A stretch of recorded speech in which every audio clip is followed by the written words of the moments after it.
नमस्कार, मैं हूं आशुतोष और आप देख रहे हैं सत्य हिंदी। सत्य हिंदी के विशेष कार्यक्रम आशुतोष की बात में आपका स्वागत है।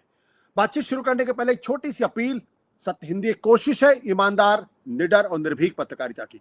हम अपने लाखों दर्शकों के शुक्रगुजार हैं जो लाखों की संख्या में हमारे कार्यक्रमों को देखते हैं और हमारी हौसला अफजाई करते हैं। हम उनसे एक और छोटी सी गुजारिश करना चाहते हैं कि आप न केवल हमारे कार्यक्रम देखें बल्कि संभव हो सके तो बड़ी संख्या में हमारे वीडियोस को डिस्ट्रीब्यूट करें, सर्कुलेट करें और शेयर करें, ताकि ईमानदार पत्रकारिता ज्यादा लोगों तक पहुंचे ऐसे समय में जबकि ईमानदारी से ईमानदार पत्रकारिता करना बहुत मुश्किल काम होता जा रहा है। और अब आज की बातचीत शुरू करते हैं।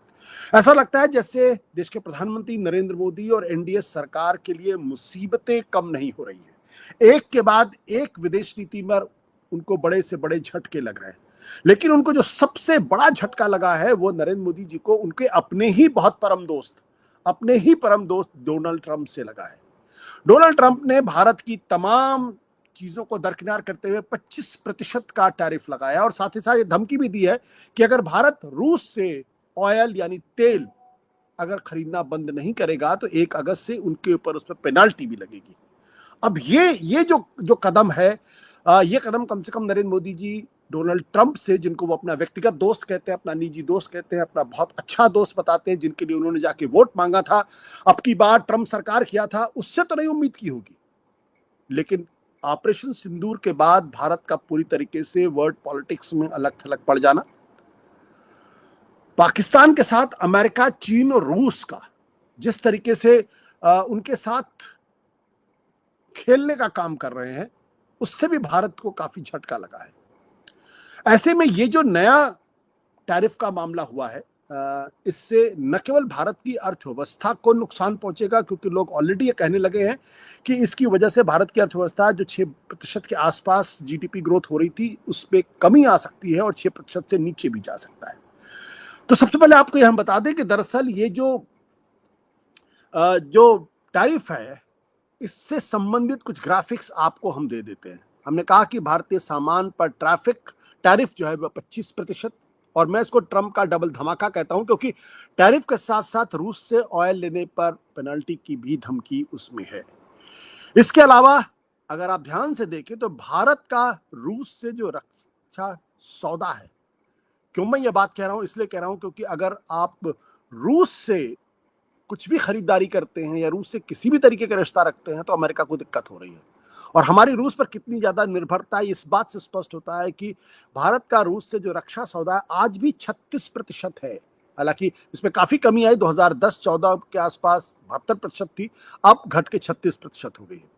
इसके अलावा अगर आप देखें जो तेल, जिसको लेकर ज्यादा नाराजगी अमेरिका दिखा रहा, ट्रंप दिखा रहा, 35% जो हम ऑयल इंपोर्ट करते हैं, लगभग 80% ऑयल हम इंपोर्ट करते हैं पूरी दुनिया से, जिसमें 35% हम रूस से इंपोर्ट करते हैं। उसका बड़ा कारण यह है क्योंकि यूक्रेन वॉर के बाद से रूस ने भारत को सस्ते दामों पर ऑयल देने का फैसला किया था और भारत ने उसका फायदा भी उठाया था। जो टैरिफ लगाया है उससे भारत को नुकसान हो सकता है, टेक्सटाइल्स में, जवाहरात और आभूषण में, खिलौने में, इंजीनियरिंग के सामान में और झींगा मछली में। इसके साथ साथ एक और खबर आई है देर शाम तक। वो खबर यह है कि ईरान के संबंध में ट्रंप ने 8 भारतीय कंपनियों पर और 5 भारतीय व्यक्तियों पर भी प्रतिबंध लगा दिया, सैंक्शन लगा दिया है।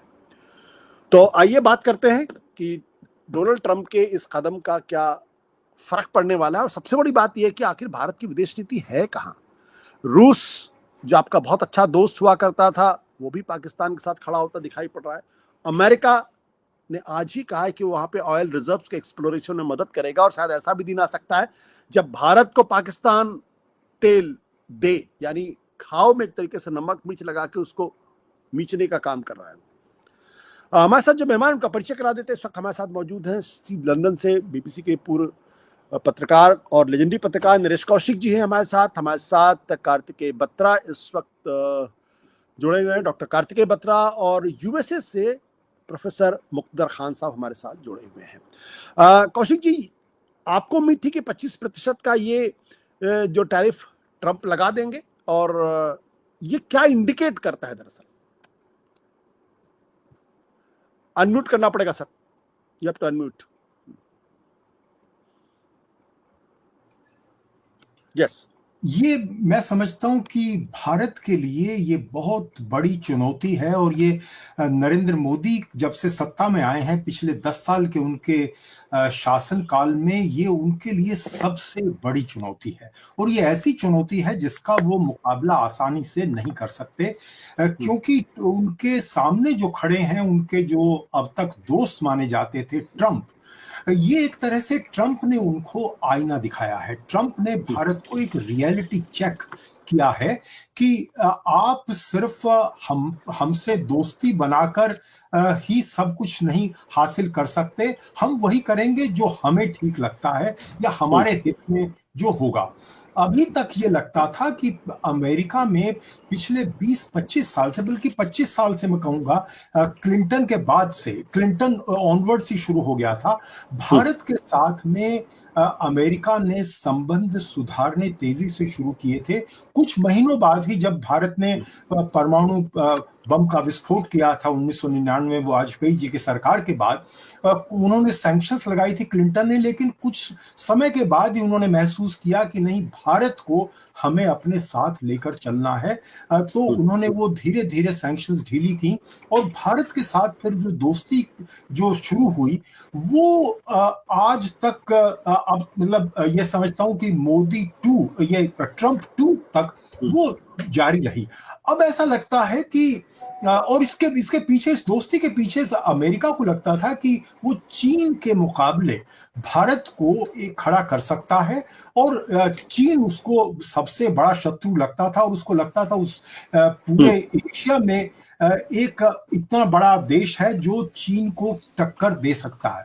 लेकिन ये खाली आप अमेरिका के भरोसे नहीं कर सकते। तो इसलिए मुझे लगता है कि भारत ने जो उसका लाभ होना चाहिए था, वो नहीं उठाया।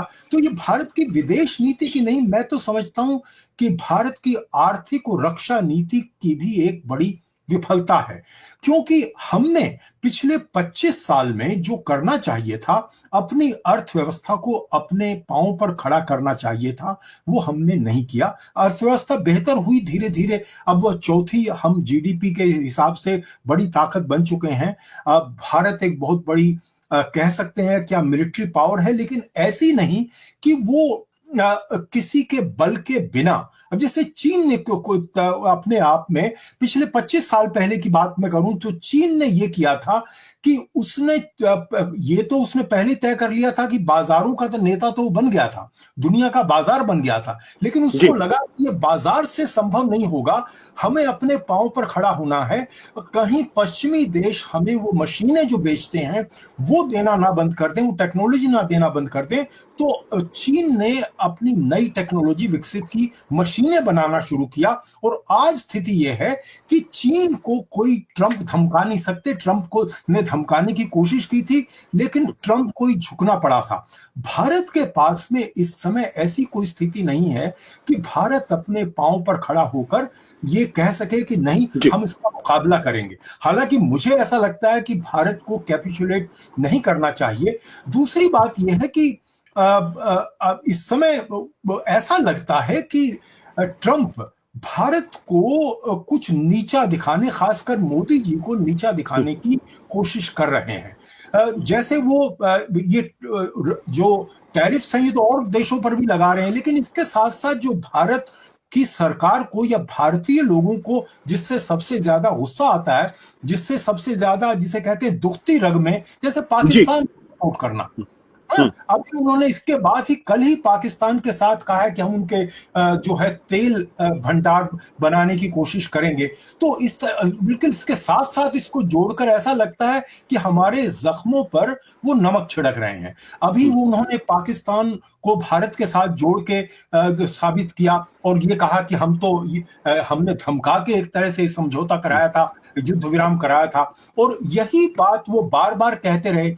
मुझे ऐसा लगता है कि इस समय भारत को ये करने की जरूरत है कि हम किसी से झुकने वाले नहीं हैं, चाहे कुछ भी हो। देखिए, आपका कैपिचुलेशन में आपको झुकने वाला नहीं है। मुझे ऐसा लगता है पर्सनली कि नरेंद्र मोदी को राष्ट्र के नाम एक संदेश देना चाहिए कि हमारे पास ये इस समय मुसीबत है और हम सब देशवासी एक हैं। हम इसमें हम पर ट्रंप ये दबाव डाल रहे हैं इस तरह का, हम ये दबाव के आगे झुकने वाले नहीं है, जैसा कि कार्नी ने कनाडा में किया था। आपको याद होगा कनाडा को इसी तरह से धमकाया था, लेकिन कनाडा में वो कार्नी इतने पॉपुलर हुए उसके बाद में।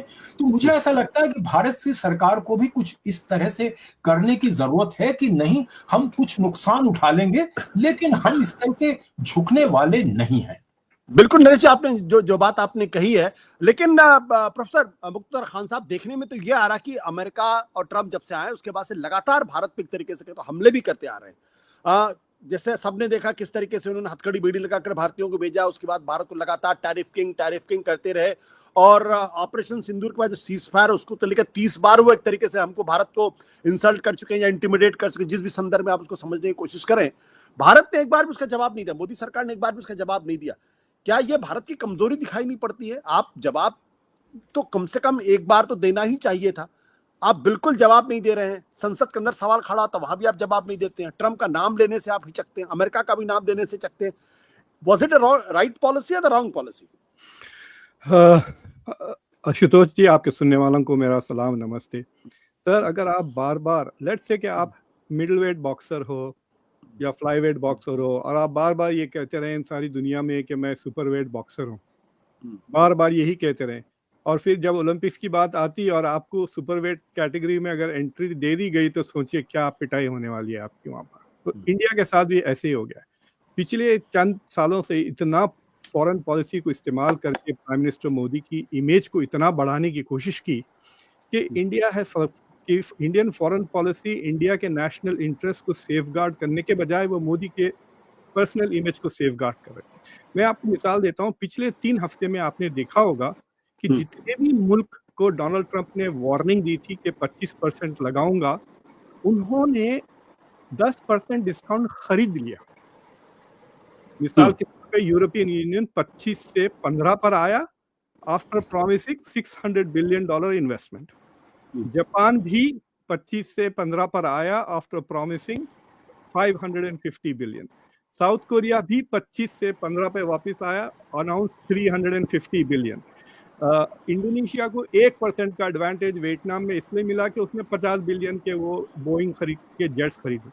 ये इंडिया ने नहीं खरीदा, इंडिया ने ये डिस्काउंट खरीदा। इंडिया अगर ये डिस्काउंट खरीदता तो मोदी का इमेज खराब हो जाता। ये जो सरेंडर नरेंद्र जो चल रहा है इंडिया में, तो on many issues I think कि ये डिलेमा आ रहा है डोनाल्ड ट्रंप के साथ कि अगर हम इंडिया की इंटरेस्ट सेफगार्ड करें तो मोदी नीचे दिखेंगे। मिसाल के तौर पे वो नरेंद्र मोदी इसलिए जवाब नहीं देते हैं ट्रंप से क्योंकि ट्रंप के मुंह पे ब्रेक ही नहीं। अगर एक बात नरेंद्र मोदी ने कुछ कह दिया डोनाल्ड ट्रंप को डायरेक्टली कि तुम झूठे हो यार, अगर मजाक से भी कह दिया when did you say ceasefire is connected to trade, बल्कि वो हंस भी दिए, उसके बाद से जो ट्रोलिंग डोनाल्ड ट्रंप करेंगे वो खतरनाक होगी, मतलब वो हरा देंगे नरेंद्र मोदी को इलेक्शन में, इस तरह का डर है। तो I think one of the problems India का इस रिस्पॉन्स में ये है कि they are trying to also protect the image of the government कि हम मजबूत हैं, स्ट्रांग है, वो एक डिस्ट्रैक्शन है। लेकिन this is a very serious Ashutosh ji, ये बहुत सीरियस है क्योंकि देखिए बर्तानिया के साथ इंडिया का ट्रेड हुआ, आपको पता है बर्तानिया के 2% of the trade is India, it is not very big for them. यहाँ यूके में सीरियसली नहीं लिया जितना इंडिया में कवरेज हुआ यूके ट्रेड। यूके में आप जाके देखें बहुत कम, 1 दिन 1.5 दिन उन्होंने रेडियो पे बात की, वो भी स्टारमर को क्रिटिसाइज करने के लिए कि ये बैड डील थी यूके के लिए। बट इंडिया का यूएस के साथ भी ऐसे ही है, इतने सालों से हमने इतने टैरिफ्स लगाए हुए हैं यूएस के ऊपर, और यूएस की एक्सपोर्ट सिर्फ $40-45 बिलियन है टू इंडिया, और यूएस का total trade is over $3 trillion. तो अमेरिका के लिए दिस इज रियली पीनट्स है इंडिया का trade, which means there is nothing at stake for Donald Trump in terms of loss. देखिए अभी तक तो प्रॉमिस पे चल रहा था ना कि India will be the balancer against China, अब डोनाल्ड ट्रंप ने उल्टा कर दिया, वो चाइना के साथ डायरेक्ट डील कर रहे हैं, so he does not need India उतना ज्यादा टू बैलेंस चाइना। दूसरी चीज ये है जो इंडिया ने ये जो इंडिया की जो मल्टी अलाइनमेंट और स्ट्रेटेजिक ऑटोनॉमी ये जो इतना ज्यादा ये जो बात कर रहे हैं उसका ये डायरेक्ट नुकसान है। मतलब वो चाह रहे थे कि अमेरिका हम इंडिया को डेवलप करे टेक्नोलॉजिकली, अमेरिका को F414 इंजिन दे ताकि तेजस 2 बन सके आइंदा 6 साल में, इंडिया को हर चीज दे, टेक्नोलॉजी दे, आपने देखा होगा डिफेंस के कितने, और फिर अमेरिका इंडिया की गुस्ताखियां भी बर्दाश्त करे कि ये रशिया के साथ और ब्रिक्स के साथ मिलकर $D। आपने सुना होगा, अगर आप गूगल करें 2 साल पहले इंडिया और में मोदी और जयशंकर इतना बात करते थे $D की, जब से 100% टैरिफ की धमकी दी डोनाल्ड ट्रंप ने, ये बोलती बंद हो गई। तो India was trying to get away with both, वो अमेरिका से फायदा उठाकर और अमेरिका को अंडरमाइन भी कर रहा था through BRICS, through SCO, through $D। तो उसका मेरे ख्याल से उसमें फंस गई है इंडिया कि it suddenly realized Donald Trump that they are giving us so much headache, what are we getting from India? पर खान साहब ये बताइए कि क्या जब हमने डी-डॉलराइजेशन के बारे में बात करें तो क्या हमें इस बात का अंदाजा नहीं था कि अमेरिका नाराज हो सकता है? देखिए प्रॉब्लम ये है कि ये एक इंडिया में एक अजीब चीज हो गई है पिछले 4-5 साल में, they have popularised foreign policy. देखिए अब उसमें चक्कर ये इसमें डॉक्टर जयशंकर का कमाल भी है और नुकसान भी है। तो they have now become a victim of their pronouncements. देखिए ये जो बार बार कह रहे हैं कि India this is A multipolar world, मैंने पिछले 2 साल में इंडिया के अखबारात में भी और इंडियाज वर्ल्ड मैगजीन में भी ये बात की, प्लीज डू नॉट से दिस, व्हेन यू से this is A multipolar world, आप ये कह रहे हैं कि मेरा ख्वाब है कि अमेरिका का पावर खत्म हो जाए। That is what it means. Anybody who says multipolar world, they are wishing that America is not a dominant power. फिर इन्होंने बार बार कहा this is a multipolar world, India is a rising power, तो they actually believe that India is a rising power. देखिए China ने तो बता दिया ना अमेरिका को कि रिटेलिएट अगर आप करें तो हमारे पास दम है, we can retaliate by controlling many things including rare earth material. So 145 तक जाके वो वापस आ गए ना, वो chicken they played chicken and in US lost the chicken game China. अब चाइना 30% पे है। देखिए इसके I think one thing that we should not get distracted is के एक असेसमेंट चाहिए कि इसका नुकसान क्या होगा इंडिया पे अगर कोई डील नहीं बनती। देखिए India can still make a deal, India can make a deal and still protect agriculture and dairy. India 3 चीजें कर सकता, एक कि रशिया से बिल्कुल बंद कर दें तेल खरीदना, buy it from the US straight up, $65 billion आप टेबल पे रख दें, कह दिए कि हमने 65 बिलियन का तेल रशिया से लिया लास्ट ईयर, अब हम आपसे लेते हैं। Number 1। Number 2, no new big military deals with Russia. जो है तो है, वो अभी 50% डिपेंडेंस है, वो चलेगा 25-30 साल तक चलेगा। अगर Su-57 खरीदते हैं तो वो और आप 30-40 साल तक फंस जाएंगे। तो सेकंड थिंग, आपको पता है कि जब नरेंद्र मोदी यहाँ आए थे फरवरी में, उन्हें मना कर दिया F-35 को। दे हैव अब लीक कर रहे हैं वॉशिंगटन में, पेंटागन वगैरह लीक कर रहे हैं कि Modi government said no to F-35B, but they should go back and buy something in the defence sector. अगर ये 100 बिलियन तक भी आ जाते हैं ना इन terms of buying, Donald Trump को एक स्लोगन मिल जाता है। दूसरी चीज ये डेफिसिट खत्म हो जाती है ना इंडिया की, one of the 2 things. Tariff का चक्कर ऐसा है कि अमेरिका में अब टैरिफ पे डिबेट बदल रहा है। ये स्कॉट बेसेंट ने एक बहुत जबरदस्त बात की जिसका किसी के पास जवाब नहीं है। ही सेइंग अगर टैरिफ इतनी बुरी चीज है तो फिर ये सारे मुल्क हम पे क्यों लगाते हैं? If it is such a bad thing for your economy, then why are they sticking to this? India की जो टैरिफ है, अभी भी देखिए आप यूके की डील में विस्की के ऊपर 150 से 75% पर ही आए वो, but they're still charging 75% tariffs. If tariffs are so bad, then why are they developing countries? उसका अब अमेरिका में रवैया बदल जाएगा। तो I think what is going to happen is कि ट्रम्प is literally troll कर रहा है वो इंडिया को by saying कि पाकिस्तान की जो तारीफें कर रहा है उसको समझ में आ गया how to troll the whole country, not just Modi, and he is using that pressure. अब मुझे लगता है कि अगर इंडिया थोड़े दिन बर्दाश्त कर लेता है, if they don't go back with an immediate deal, he is going to realise that they can live with 25% tariffs, so they will have to go and buy it. और वो बाय नहीं लगता, वो इंडिया में एक शब्द आजकल बहुत नॉर्मल हो गया, उसको कहते हैं न्यू नॉर्मल। तो जी 25% टैरिफ भी न्यू नॉर्मल हो जाएगा। जी जुबैर इस वक्त हमारे साथ जुड़ गए हैं, जो बीबीसी के पुराने बड़े मशहूर पत्रकार हैं। जुबैर, आपका भी बहुत बहुत स्वागत है। कार्तिकेय भी हमारे साथ मौजूद है। कार्तिकेय, मैं आपके पास आता हूँ, थोड़ी आपसे इजाजत चाहता हूँ। जुबैर, ये जो अपीजमेंट ऑफ, जो कहते हैं ना हमारे यहाँ देश के अंदर कि आप मुसलमानों का तुष्टीकरण कर रहे हैं, क्या ट्रंप का तुष्टीकरण जरूरी था और हमने तुष्टीकरण नहीं किया इसलिए हमें नुकसान झेलना पड़ रहा? कुछ हद तक इसमें सच्चाई हो सकती है कि जब से ट्रंप वापस आए हैं दोबारा सत्ता में, तो कई मामलों में हमने देखा है कि जो 2-3 तरह के नेतागण हैं, आप देखेंगे जो उनको उनकी तारीफ कर रहे हैं और बखल लगा रहे हैं उनको, जैसे कि यहाँ के प्रधानमंत्री ब्रिटेन की, तो उनके साथ उनका रवैया ठीक रहता है। तो या तो वो अपना लें, या फिर कनाडा के प्राइम मिनिस्टर की तरह आप एकदम दबंग रहें। तो ट्रम्प क्या है, एक बुली है। तो बुली को डील करना कनाडा के प्रधानमंत्री ने अच्छी तरीके से शुरू से ही सीख लिया, उसका उनको फायदा हुआ। वो बीच का जो आप रास्ता अपनाएंगे उसमें आप गड़बड़ होगा। और प्रधानमंत्री मोदी ने बीच का रास्ता अपनाया है, ना इधर के हैं ना उधर के हैं। तो ट्रम्प उनको जैसे चाह रहा है उस तरह से नचा रहा है, जिस तरह से चाहता है वो कर रहा है। ट्रम्प के पास एक और बात जो समझने की, 140 करोड़ का देश और ट्रम्प के एक स्टेटमेंट से आप इतना घबरा गए, उतना घबराने की जरूरत नहीं है। ट्रम्प के बार्गेनिंग जो करने की आदत है, उसका एक उदाहरण था कल जो उन्होंने किया। और ये उनका एक पर्सनल एक ओपिनियन उन्होंने साझा किया। वो उसमें कोई एग्जीक्यूटिव ऑर्डर नहीं आया है और अभी डील होनी है। डील तो अभी हुई नहीं है ना, अभी तो नेगोशिएशंस हो रहे हैं। नेगोशिएशंस के बीच में उन्होंने ये बयान दे दिया है और ये एक तरह से भारत को दबाने की कोशिश कर रहे हैं। और मेरे ख्याल से झुकने की जरूरत नहीं है, इसमें डिप्लोमेसी ही की जीत होगी अंत में। तो आप थोड़ा बर्दाश्त करें। 25% अभी कह रहे हैं, जब आपका फाइनली अग्रीमेंट होगा अमेरिका के साथ, तो वो 15% या इसके आसपास ही होगा, जैसे कि यूरोपियन यूनियन के साथ हुआ और जापान के साथ हुआ।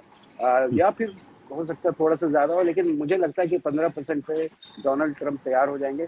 हाँ, भारत को भी कुछ देना पड़ेगा। भारत अभी तक ऐसा लगा है कि जो व्यापारिक संबंध है दोनों देशों के बीच में, तो डोनाल्ड ट्रंप को ये लगता है कि हमें कुछ नहीं मिल रहा उसमें, और इसीलिए वो कह रहे हैं कि हम ज्यादा उनके साथ बिजनेस भी नहीं कर रहे। लेकिन ऐसा नहीं है।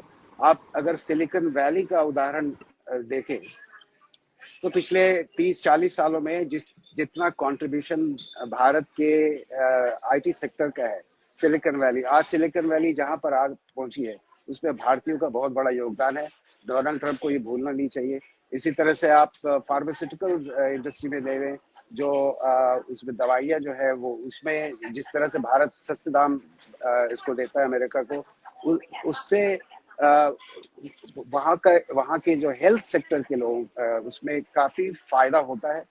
तो आप अगर एक्यूमुलेटिव देखेंगे तो भारत ने भी काफी फायदा पहुंचाया है अमेरिका को, लेकिन आप उसको बेच नहीं पा रहे ठीक से, उसको सेल नहीं कर पा रहे हैं। मुझे लगता है कि भारत की विदेश नीति में जो एक प्रॉब्लम है वो ये है कि वो उनको सेल करना नहीं आता। और पिछले 2-3 सालों में हमारे जो विदेश मंत्री हैं, वो वेस्ट में आके ही वेस्ट की बुराई करने लगते हैं। डिप्लोमेसी से काम लेने के बजाय सीधा यहाँ पर कह देते हैं कि ये तो डबल स्टैंडर्ड है और ये वेस्टर्न वर्ल्ड जो है इसे, ये काम तो पत्रकारों का है। हम कहते रहते हैं डबल स्टैंडर्ड तो बिल्कुल है, इसमें कोई शक नहीं है। लेकिन आप जो है भारत का नेतृत्व कर रहे हैं विदेश में, और आप यही बैठ के वेस्ट में ही बैठ के आप इनकी जो दोहरी पॉलिसी के बारे में इतना खुल्ला बयान देते हैं। आप विदेश मंत्री हैं भारत के, तो मेरे ख्याल से ये उन पर भारी पड़ा है। वो बहुत हल्के हो गए इस वक्त। भारत के विदेश मंत्री आप यहाँ पर आकर देखें तो उनका कद बहुत छोटा हो चुका है, और उसी की वजह से प्रधानमंत्री का कद भी छोटा हो रहा है भारत के बाहर। लेकिन अभी आपके एक गेस्ट ने कहा कि भाई रूस से आपको ये कर लेना, मतलब ट्रम्प चाहते हैं कि तेल ना खरीदे, या फिर आप पिछले कई सालों से भारत कह रहा है कि भाई मल्टीपोलर वर्ल्ड होना चाहिए। तो मेरे ख्याल से कोई बुरी बात नहीं कहना, बिल्कुल कहना चाहिए। अमेरिका की धांधली कब तक चलेगी? ये यूनिपोलर वर्ल्ड कब तक चलेगा? और यही कोशिश चीन और ब्राजील और भारत मिलकर कर रहे थे, जो आपने देखा होगा पिछले 2-3 सालों में ब्रिक्स के जो देश हैं उनकी ये कोशिश रही है। तो वो कोशिश तो हमें जारी रखनी चाहिए। आपको यूएन के रिफॉर्म की जरूरत है, आपके वर्ल्ड बैंक में रिफॉर्म की जरूरत है, आपके जितने भी जो मल्टीपोलर संस्थाएं हैं उसमें रिफॉर्म की, उसमें सारी इजारादारी इनकी, सारी धांधली तो इन्हीं की चलती है वेस्ट की। बट जुबैर वो सब तो थ्योरेटिकल बातें हैं ना, मतलब प्रैक्टिकल बात नहीं है इसमें। हाँ, तो इसमें काम हो रहा है, इसमें वक्त लगेगा। और अभी बीच में आपका जो एक प्रेसिडेंट आ गया अमेरिका में, जो अभी आपको झेलना पड़ेगा 3-3.5 साल। और उसके बाद जब बाइडेन के टाइम में तो ये नहीं हो रहा था, बाइडेन के प्रॉब्लम्स कुछ और थे। लेकिन आपको याद होगा बाइडेन के टाइम में 2023 में जस्ट 2 साल पहले भारत के प्रधानमंत्री को स्टेट विजिट मिला, जो सिर्फ इजराइल के प्राइम मिनिस्टर को मिला है पिछले कुछ सालों में। तो उस वक्त तो हम कह रहे थे कि भारत का कद बहुत ऊंचा हो गया है। लेकिन अब ये प्रेसिडेंट ऐसे है जो इनके साथ आपको डील करना आना चाहिए, जहां पे भारत चूका है। अगर आप डील करना सीख लेते इनसे, एक बुली है, बुली के साथ कैसे आप डील करेंगे वो आपको नहीं आया, इसीलिए आप मतलब बेसिकली आपको सीखना पड़ेगा। वैसे वेस्ट में एक आजकल एक थियरी चल रही है जो एस्ले टेलिस की थियरी है कि भारत अपने आप को एक डिल्यूजनल सुपर पावर समझने लगा है। इंडियाज ग्रेट पावर डिल्यूजन्स ये करके एस्ले टेलिस ने एक लेख भी लिखा, जिसको हमारे ख्याल से निरुपमा राव ने काउंटर करने की कोशिश भी की है, ध्रुव जयशंकर ने भी काउंटर करने की कोशिश की है। कई तरीके की थियरी दी जाती। बट डॉक्टर कार्तिकेय, ये जो टैरिफ का जो है विदेश नीति में तो जो हो रहा है सो हो रहा, आपको क्या लगता है क्या इसकी वजह से दो चीजें, एक क्या भारत की अर्थव्यवस्था पर इसका वाकई असर पड़ेगा, और क्या आपको लगता है इसकी वजह से मोदी जी की अपनी जो इमेज है उसको नुकसान पहुंचेगा? दोनों का ही जवाब है हाँ। इसको एक और लेयर इसमें जोड़ देते हैं। अंतरराष्ट्रीय आर्थिक ऑर्डर पे असर पड़ेगा, भारत की आर्थिक स्थिति पे असर पड़ेगा और भारत की राजनीति पर असर पड़ेगा। ये बहुत ही लेयर्ड प्रोसेस है। अगर आप देखिए कि ट्रम्प साहब का जो, मैं इसको बोलूंगा the great trade shake up, the great disruption global trade में जो हो रहा है, मतलब पिछले कुछ समय में जो टैरिफ्स आ रहे हैं। आज WTO कहाँ है? WTO इतनी बड़ी संस्था है, मतलब लोग पैसा देते हैं कंट्रीज, उसमें हमारे डेलीगेशंस जाते हैं। WTO की तो आवाज ही नहीं सुनाई दे रही हमको इस पूरे प्रोसेस में। और अगर दे भी रही है तो इतनी आवाज तो तेज नहीं आ रही है कि ये बाकी शोर को वो नीचे डाउन कर दे। WTO was supposed to be the judge of the entire process की ट्रेड नेगोशिएशंस, टैरिफ्स, वो कहीं नहीं दिख रहा है। तो एक जो स्टेबिलिटी आई थी ग्लोबल ट्रेड में WTA और GATT के बाद, वो कहीं ना कहीं एक एडहॉकिज्म की तरफ जा रहा है। अब हो सकता है इस राउंड ऑफ एडहॉकिज्म के बाद एक नया, जिसे कि आप बार बार कह रहे हैं, न्यू नॉर्मल आए, जिसमें कुछ स्टेबिलिटी आ जाए। बट अभी के लिए तो बहुत एडहॉकिज्म है इसमें। तो एक तो ये जो रूल्स बेस्ड एक इंटरनेशनल अफेयर्स में हम पढ़ते हैं ट्रेड पॉलिसी, वो कहीं ना कहीं इंटरनेशनल फ्रेमवर्क जो है वो टूटता हुआ नजर आ रहा है। अब हम बात करें डोमेस्टिक इकोनॉमी की। देखिए भारत की जो इकोनॉमी है उसमें एक्सपोर्ट्स 20% है, उसमें सर्विस भी आता है, मर्चेंडाइज भी आता है। ये तो शुक्र है अभी कि सिर्फ टैरिफ जो है वो मर्चेंडाइज पे बात हो रही है, अभी सब सर्विसेज पे आए नहीं है, क्योंकि सर्विसेज में आपका IT सेक्टर, आपका KPO सेक्टर, ये सब भी आ जाएगा। और वो ज्यादा बड़ी चीज है मेरे हिसाब से भारत में। मैं ये नहीं कह रहा कि मर्चेंडाइज या गुड्स कम इंपॉर्टेंट है, बट सर्विसेज काफी ज्यादा इंपॉर्टेंट है। आप देखिए कि ऑलरेडी सर्विसेज AI के थ्रेट से यहाँ पे ले ऑफ्स हो रहे हैं भारत में। अगर आप टैरिफ भी लगा देंगे तो एक फर्दर लैक ऑफ कॉम्पिटिटिवनेस आ जाएगा। अब हम आते हैं गुड्स पे। जो 20% का ट्रेड है उसमें जो US है, भारत का सबसे बड़ा एक्सपोर्ट मार्केट है। तकरीबन 20% जो हमारा एक्सपोर्ट जाता है मर्चेंडाइज का, वो US में जाता है।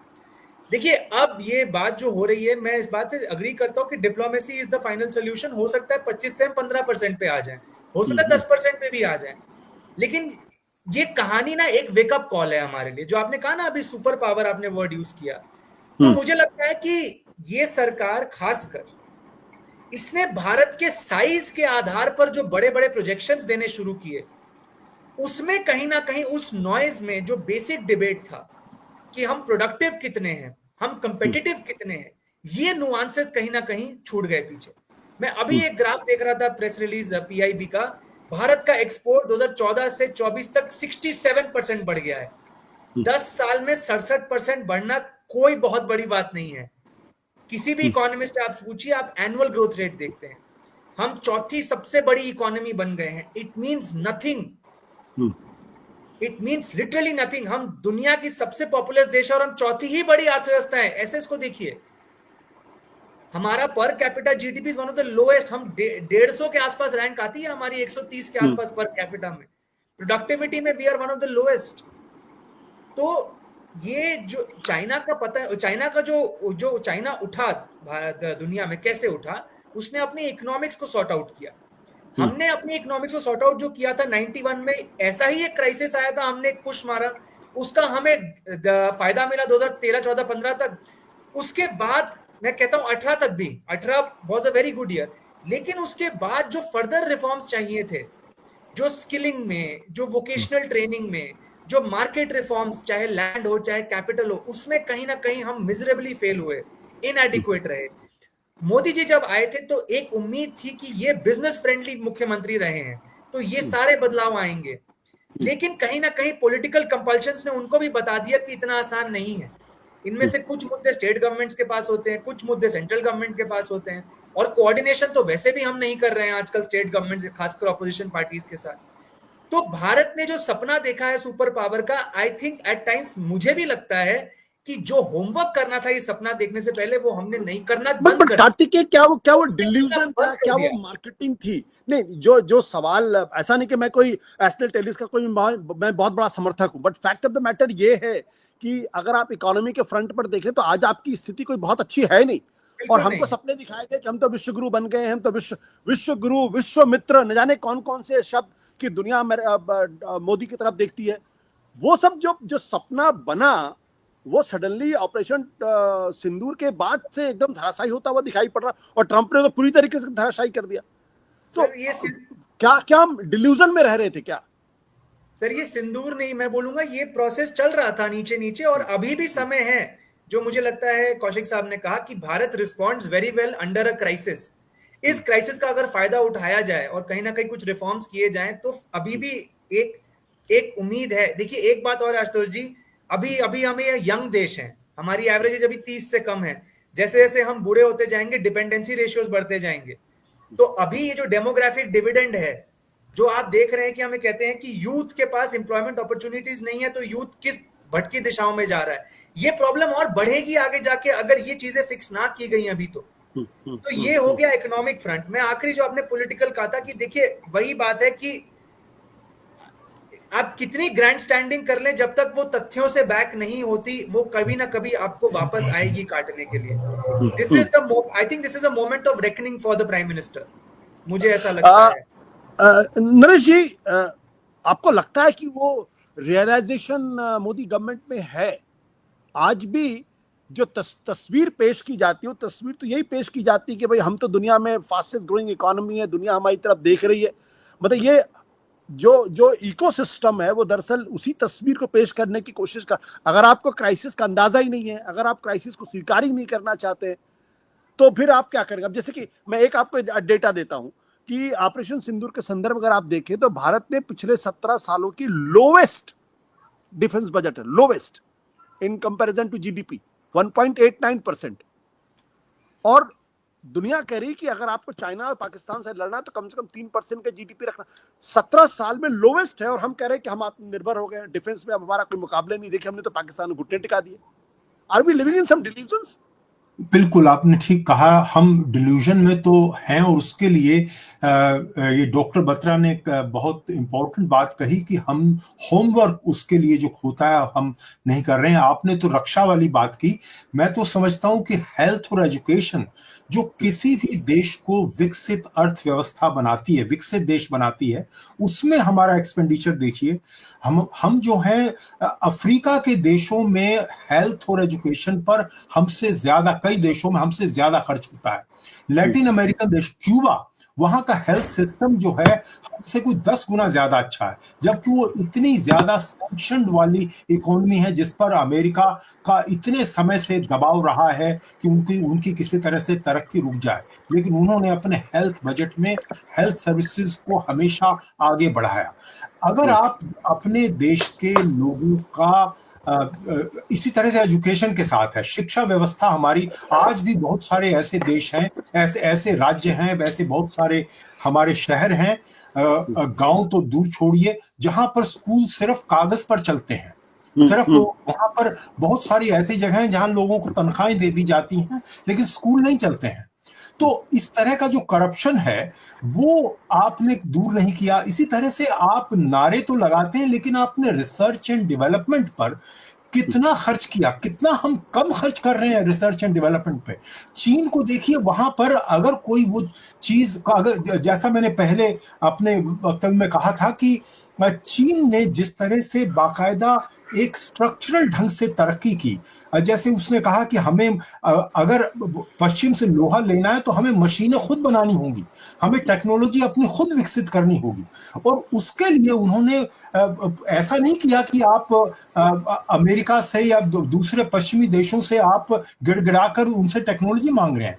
उन्होंने अपने जो यूनिवर्सिटीज हैं उनके साथ मिलकर, सरकार ने, कम्युनिस्ट पार्टी ने उनके साथ मिलकर काम किया। उनको कहा, एक यूनिवर्सिटी को कहा कि आप ये चीज पर रिसर्च कीजिए, ये आप हमें बताइए कि इसको कितना हम अच्छा, सस्ता और अच्छा बना सकते हैं, जो कि हम दुनिया के साथ में टक्कर दे सकें। इस तरह का काम हमारे यहाँ बहुत कम हो रहा है। आईआईटीज में कुछ हो रहा है, लेकिन ये काम तो भारत की सारी यूनिवर्सिटीज को, जो स्टेट गवर्नमेंट से, उनको अपने यहाँ की यूनिवर्सिटीज के साथ में सेंट्रल गवर्नमेंट को अपनी जो सेंट्रल यूनिवर्सिटीज हैं, जो बड़े बड़े जो हमारे संस्थान हैं, उनके साथ मिलकर काम करना चाहिए। ऐसा है ही नहीं दूसरे को आप काट रहे हैं, एक दूसरे की मदद करने के बजाय। तो इसी तरह से रिसर्च एंड डेवलपमेंट पर जो काम होना चाहिए वो नहीं हो रहा। तो ये जो आपने डिल्यूजन वाली बात कही, हम सपने देखने में बहुत अच्छे हैं, और ये मैं बात, ये सिर्फ नरेंद्र मोदी की सरकार को दोष मत दीजिए, ये हम बहुत समय से ये करते रहे हैं। हम अब सपने देखते रहे हैं, लेकिन उसके लिए प्रयत्न नहीं करते हैं। हम जो है गुट निरपेक्ष आंदोलन के समय भी बहुत बड़े नेता अपने को कहते थे और अपने को स्वतंत्र कहते थे, लेकिन सच में हम सोवियत संघ के गुलाम थे। अब हम अमेरिका की तरफ झुके हुए हैं। हमने दरअसल अपने पांव पर खड़ा होने के लिए जो करना चाहिए था वो नहीं किया। तो जैसा कि डॉक्टर बत्रा ने कहा, ये हमारे पास में एक वेकअप कॉल है, और जैसा मैंने कहा कि ट्रंप ने हमें आईना दिखाया है। हमें अब जो है, कम से कम अभी सही, हमारे पास इस समय जो जितनी बड़ी ह्यूमन रिसोर्सेज हैं, जितने हमारे पास जो पढ़े लिखे जो लोग हैं, टेक्नोलॉजिकल अवेयरनेस वाले जो लोग हैं, अगर हम वही भारतीय लोग अगर अमेरिका में इतने बड़े बड़े उद्योग लगा सकते हैं, इतनी बड़ी टेक्नोलॉजिकल कंपनी कर सकते हैं, वो भारत में क्यों नहीं कर सकती?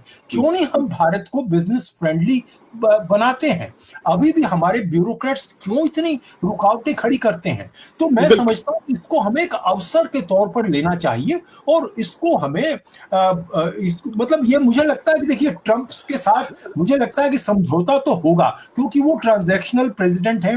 वो अब किसी भी तरह से उनको बस ये चाहिए कि मैं जीत गया हूं, मैंने ये मोदी जी को मना सबक सिखा दिया मैंने, मोदी जी को मैंने सबक सिखा दिया। 15% को भी वो इतना कहेंगे कि हमने बहुत अच्छा कर लिया है, तो लेकिन 15% भी अगर कर लिया तो मैं समझता हूं भारत की बड़ी उपलब्धि होगी। बिल्कुल।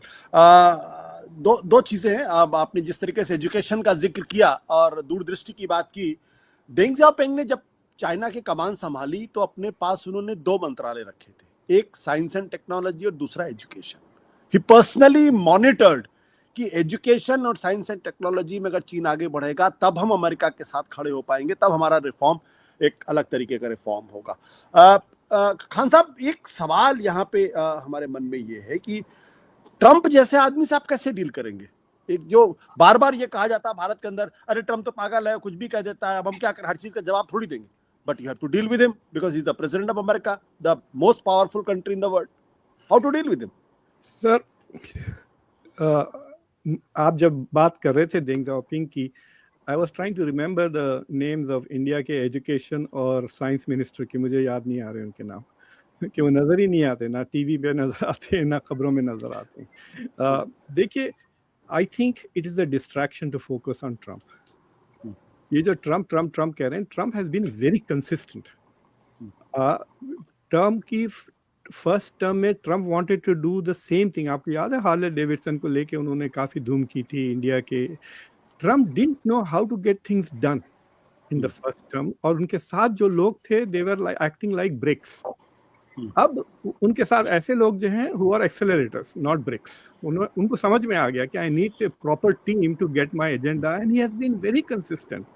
उनकी फॉरेन पॉलिसी बहुत सिंपल है, he is not distracted by geopolitics जैसा जो बाइडेन थे। जो बाइडेन ने बहुत बर्दाश्त किया प्राइम मिनिस्टर मोदी को और इंडिया की जो इंटेलेक्चुअल कम्युनिटी को। आपको याद है it was we pretended India में जैसे Donald Trump is our friend and America will be a great ally under Trump, not under Biden. क्योंकि एक बार कमला हैरिस ने एक लेक्चर दिया था मोदी को लॉस एंजलिस में ऑन ह्यूमन राइट्स, और फिर बार बार ब्लिंकन कहते थे we are keeping an eye on you. इस तरह से इंडिया वाज इरिटेटेड कि उसके माइनॉरिटीज पे ट्रीटमेंट पे क्रिटिसिज्म आ रहा है। But the thing is कि Trump has been very critical and he's been very consistent कि अमेरिका में मैन्युफैक्चरिंग वापस आनी चाहिए। उनका ये परसेप्शन है कि पिछले 30 years में during the era of globalisation मुल्कों ने अमेरिका का एडवांटेज लेकर दे हैव डेवलप्ड। तो फॉर एग्जांपल ये सवाल आप बाइडेन एडमिनिस्ट्रेशन से करके देख सकते हैं कि भाई आपने इंडिया जब इतना टैरिफ आप पे लगाती थी आपने क्यों नहीं कुछ कहा। This is a fair enough question to people because America thought कि it was very rich. America अपने आप को बहुत अमीर समझता था, इसलिए it was willing to tolerate this. अब डोनाल्ड ट्रंप का फोकस उस पर है कि he does not want to tolerate this. दूसरी चीज मैं आपको ये बताना चाहता हूँ कि ये जो ये डिल्यूशनल पावर वाली जो बात छेड़ी, I think we need to do a whole show on that Ashley Tellis का। It is a very profound statement. मैं आपको एक छोटी सी बात बोलता हूँ, उसके बाद आप देख लें, मेरे ख्याल से लाखों लोग जान जल जाएगी। कोविड के बाद से अमेरिका ने 2 इंडिया ऐड किए हैं उसके जीडीपी को। We have added $8 trillion to our economy since 2020। हम 21 से $30 trillion हो गए, और उसी दौरान में China also has added more than 1 India. एक इंडिया, एक सऊदी अरेबिया ऐड कर लिया है चाइना ने। तो ये जो चौथी स्पॉट पे जो आप बार बार कह रहे हैं, it's not a very big deal.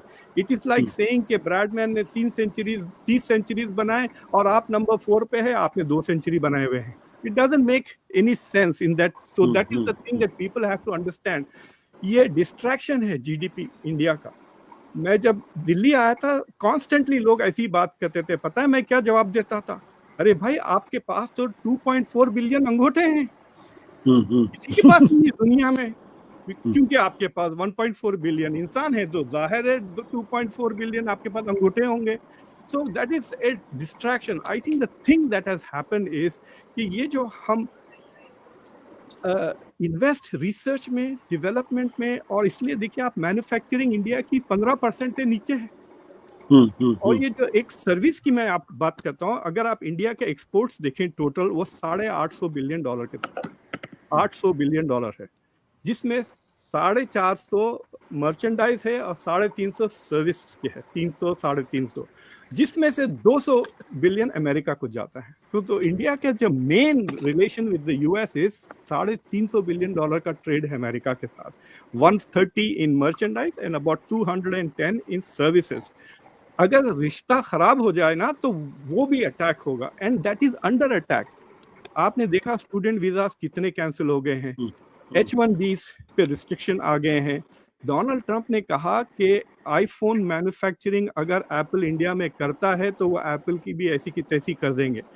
अब जबकि वियतनाम के पास 20% है टैरिफ, इंडिया के पास 25% है। Apple makes its laptops and iPads in Vietnam, वो आईफोन भी वहीं बना सकता है फॉर 20% टैरिफ। तो India has to revisit all of these things कि वी हैव टू रीथिंक। और मैं देख रहा था जो सबसे pro Modi, pro India voices है, समित सारन को ले लें आप, ORF फाउंडेशन को, उनकी ट्वीट पढ़ें, वो कह रहे हैं अब इंडिया शुड रिफॉर्म। अरे भाई, एंड ही पहले क्यों नहीं किया? Exactly, that is my point कि आपने पहले क्यों नहीं। अब मजबूरन आप रिफॉर्म्स करेंगे in your agricultural sector, in your manufacturing sector etcetera. तो मुझे लगता है कि इंडिया के पास एक हिस्टोरिकल अपॉर्चुनिटी आशुतोष जी, और 15 साल। मैं आपको साफ ये बार बार कह रहा हूं कि अगर आइंदा 15 साल में इंडिया गेट्स इट्स डक्स इन ए रो, जो कहते हैं ना, अगर अपनी सही डिसीजन इंडिया लेती है तो आइंदा 300-400 साल इंडिया और China will dominate the world. और अगर इंडिया ये पॉपुलेशन डिविडेंड जो 15 साल का है अगर वो मिस कर देती है तो आप वेस्टर्न हेजेमनी को परपेचुएट कर देंगे for the next couple of 100 years। Xi Jinping ने एक जबरदस्त बात कही। Xi Jinping said Europe became old after it became rich, but China has become old without becoming rich. India will become old while remaining poor. ये है सबसे बड़ा risk. और ये जो इंडिया इज ट्राइंग टू, कहते हैं ना, band wagon on US technology without investing in research, without investing in education, और फिर जो दूसरे कल्चरल एजेंडा जो इन्होंने लगाए हैं यूनिवर्सिटीज को तबाह करने के, उसका भी बहुत नुकसान होगा आपकी अर्थव्यवस्था, आपकी इकोनॉमी पर भी, आपकी डेमोक्रेसी पर भी, आपकी फॉरेन पॉलिसी पर भी। तो what I think India needs is a regime change in Delhi and basically needs a mindset change. I agree with you. Zubair भाई, जब ट्रम्प साहब चुनाव लड़ रहे थे तो यहाँ तो हवन हो रहे थे, यहाँ तो पूजा पाठ किया जा रहा था। ऐसा लगता था जैसे कि ट्रम्प अमेरिका के नहीं भारत के राष्ट्रपति बनने वाले और उनके आते ही भारत की किस्मत पूरी तरीके से बदल जाएगी। इसको आप कैसे देखते हैं? ये आइडियोलॉजिकल है, ये क्या है? हम लोग ये बात पहले भी कर चुके हैं कि कैसे उनका पहला टर्म जब था तो यहाँ पर दिल्ली में लोग एक साथ जमा होकर उनके फेवर में नारे लगा रहे हैं, उनके लिए दुआएं कर रहे हैं और फिर हवन कर रहे हैं। तो अब और बाइडेन के बिल्कुल खिलाफ थे इस वक्त। लेकिन अब जब ट्रम्प 2 जब शुरू हुआ, जब वापस आए हैं ट्रम्प, तो मेरे ख्याल से जो प्रधानमंत्री मोदी के सपोर्टर्स हैं उनकी आंखें खुल गई है। उनको समझ में आ रहा है कि ये जो दोस्ती का नारा था पुराना पहले वाला फर्स्ट टर्म में, वो मेरे ख्याल से खोखला था। वो ट्रम्प अब मोदी को इस्तेमाल कर रहे थे। मोदी चाह रहे थे कि हम उनको इस्तेमाल कर रहे हैं अपने डोमेस्टिक ऑडियंस के लिए, तो दोनों एक दूसरे का इस्तेमाल कर रहे थे। अभी आशुतोष, बात कहाँ से उठी? कल ट्रम्प साहब ने एक ट्रूथ सोशल में स्टेटमेंट दिया कि भारत को 1 अगस्त से 25% टैरिफ लगेगा। भारत बहुत बड़ा टैरिफ लगाने वाला देश है, जो पहले भी कहते आए हैं, और उनको पनिशमेंट भी मिलेगी क्योंकि रूस के साथ वो तेल खरीदते हैं और हथियार खरीदते हैं। इसके बाद से भारत में हंगामा शुरू हो गया। लेकिन हमें इस बात को समझना चाहिए कि राष्ट्रपति ट्रम्प ने ये एक मेरे ख्याल से भारत के खिलाफ दबाव डालने की कोशिश की कि कोई नेगोशिएशंस हो रहे हैं। 25 अगस्त को अमेरिका का डेलीगेशन भारत जाने वाला है, तो ताकि उसके बाद मुझे लगता है कि अगस्त के एंड में या सितंबर में समझौता हो जाएगा दोनों देशों में, और पहले हो जाना चाहिए था। तो ये डायलेमा है प्रधानमंत्री मोदी की गवर्नमेंट के सामने कि कैसे इस क्राइसिस से जूझे। अब प्रधानमंत्री मोदी की लीडरशिप का भी टेस्ट है ये कि आपके सामने जो इतना बड़ा क्राइसिस अचानक से खड़ा हो गया है, तो इससे आप कैसे डील कर सकते हैं। 1 अगस्त यानी कल से आपके जो भी $84 बिलियन का जो गुड्स अमेरिका को भारत एक्सपोर्ट करता है, उसमें 25% आपके टैरिफ लगना शुरू हो जाएगा। लेकिन ये बराबर तक जारी नहीं रहेगा। जब समझौता हो जाएगा दोनों देशों के बीच में, डील स्ट्राइक हो जाएगी, तो ये जो भी तय होगा 15% पे या 10 पे या 19 पे, जैसे इंडोनेशिया को 19% पे लगाया, तो फिर वो थोड़ा सा एडजस्टमेंट रहेगा। लेकिन ये भी एक बहुत भयंकर क्राइसिस नहीं है। अगर 25% भी भारत को देना पड़ा तो ये 10-11 बिलियन डॉलर्स का ही खसारा है, नुकसान है। आपको सबक इससे ये लेना है कि अभी यहाँ पर चर्चा भी हुई है इस बात की कि आपने एक्सपोर्ट डिपेंडेंट इकोनॉमी खड़ी की हुई है और सर्विसेज के ऊपर ज़्यादा ध्यान दे रहे हैं। आप मैन्युफैक्चरिंग पे आपने ज़्यादा ध्यान दिया। हालांकि अभी आप कोविड के बाद से शुरू किया है आत्मनिर्भर भारत और आत्मनिर्भरता पे आपका फोकस हुआ है, लेकिन उसमें भी कोई बहुत बड़ा एम्फेसिस या उसमें बहुत कामयाबी अभी नहीं मिली। ब्रेक थ्रू नहीं है उसमें कुछ। उसमें हाँ, उसमें वक्त भी लगता है, जैसे कि चाइना ने बहुत साल लगाया और अब वो मैन्युफैक्चरिंग हब है दुनिया की। तो ये एक कोशिश ऐसी जारी रखनी चाहिए जिससे कि जी आपका एक्सपोर्ट डिपेंडेंसी थोड़ा कम हो, आपकी मैन्युफैक्चरिंग बढ़े। मेक इन इंडिया जो आपका नारा है उसमें सच में जान फूके, सिर्फ नारा न रहने दें। और एक किसी किसी एक देश पे ही ज्यादा डिपेंडेंसी ना करें एक्सपोर्ट की। जी आप डाइवर्सिफाई करें एक्सपोर्ट को। बहुत सारे देशों के साथ आप संबंध बढ़ाने पड़ेंगे। अमेरिका एक ऑफ कोर्स बड़ा मार्केट है, लेकिन और भी बहुत सारे मार्केट्स हैं। आपका पड़ोसी देश चाइना अमेरिका के साथ एक अभी हाल तक 2-3 साल पहले तक मेरे ख्याल से सबसे बड़ा ट्रेडिंग पार्टनर हुआ करता था। उसने भाई अभी जब से ट्रम्प आए हैं उसके पहले से मैंने एक 30-20 पे लिखा था कैसे चाइना ने इसको समझते हुए, एंटिसिपेट करते हुए कि ये डाइवर्सिफाई समस्या करना होगी, शुरू कर। डाइवर्सिटी। और अभी सबसे बड़ा उसका ट्रेडिंग पार्टनर जो है उनके पड़ोसी है, साथ ही इसके देश 900 बिलियन या $1 ट्रिलियन की इनकी बायलैटरल ट्रेड है। तो अमेरिका पे डिपेंडेंसी उन्होंने कम की। हमने वो कोशिश नहीं की बिकॉज हम समझते थे कि हमारे ये बहुत बड़े मित्र हैं और ये होगा वैसा होगा। और इसको जो हाइप, हमारी ही गलती है, मीडिया वालों की भारत में गलती है। इतना हाइप किया गया कि हम बहुत बड़ी इकोनॉमी है, वी हैव अराइव्ड, विश्व गुरु, विश्व मित्र और क्या क्या। हम ये हमारी भी गलती है। मोदी साहब तो कहेंगे ही कि भाई हम ऐसे हैं, लेकिन आपको उस बारे में करने की बात ही जो करें तो आदत बेहतर होती है थी पत्रकारिता में, वो कहाँ चली। जुबैर, वो मीडिया के बारे में चर्चा ना ही करें तो आज बेहतर है। हम हमने ये तो डिस्कस इस्लामाबाद कर पे रहे हैं, कब्जा कर लिया था आज से 2 साल पहले जब बाइडन ने उनको स्टेट विजिट दिया था, तब तो हम आसमान छू रहे थे, बिल्कुल तारीफ के गुलाबे बांध रहे थे। तो वो रियलिटी चेक हमने नहीं किया। मीडिया ने बहुत हाइप किया है।